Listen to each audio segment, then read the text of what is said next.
John, you can never accuse Everton this season of not having drama at Goodison Park. They got a win, but it nearly went the other way, didn't it, this Saturday? Well, for a while it looked like it was going wrong for Everton. They got in front in the first half, but after Swansea equalised, Swansea dominated possession and walking into the press room at half-time with the other journalists and the ex-players, there was a sense of, not fear, but there was a sense of concern that Swansea, had bossed a game that Everton had been leading.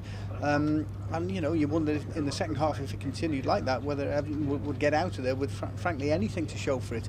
But I think Roberto Martinez, as we now know, had fairly strong words with his side, told them where they were going wrong, told them what he expected of them, and they did press Swansea and they did get on the front foot much more evidently in the second half, and they got themselves not just one goal in front but 2 goals in front. But they're a tidy side, Swansea. They're good in possession. Tim Howard's been talking about that. He spoke to Greg O'Keefe after the game, and you do have to press them. You do have to be patient and accept that at times they're going to have the ball for long periods, which they did at Goodison. Because it's games like this that if they do have realistic top 4 ambitions, they've got to get 3 points from, isn't it? Yeah, and you have to praise Everton's character and determination for getting out of what looked like a tricky situation, and the manager as well. They did it, and that's all part of the game. It's not just all about possession football and all the rest of it. Sometimes it is about guts and digging it out and all the rest of it. And Everton did just that. Their home form this season has been terrific, and after that result, which could have been a banana skin for them, they have to keep their eyes on the prize ahead of them. It's difficult, but it's by no means impossible. They're 8 points behind Arsenal. They've got this crucial game in hand up at Newcastle on Tuesday evening.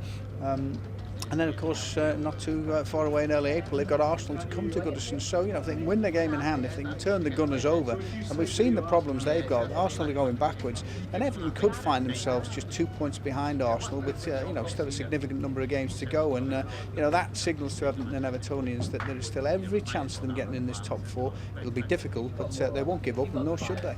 As we saw Romelu Lukaku back on the score sheet, he's been outstanding for the club, really, hasn't he, since he arrived.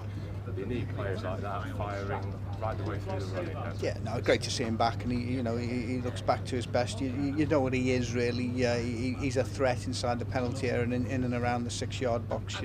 Kevin Morales put a lovely ball across for him, but it's the sort of ball that now and again you see in football. No one's on the end of it. No one's getting into the box. Well, Romelu Lukaku was bursting in there as ever, and he tucked it away with no problem whatsoever. And great to see Ross Barkley back and playing well again too. He had a really good game. Won the penalty. They got them in front in the first place in the first half, and then scored the final goal himself. Okay, he couldn't really miss it, but he's looking good again, Ross Barkley. And again, there's more talk today about him, probably being on that World Cup plane to Brazil for England, and on this form he should be absolutely.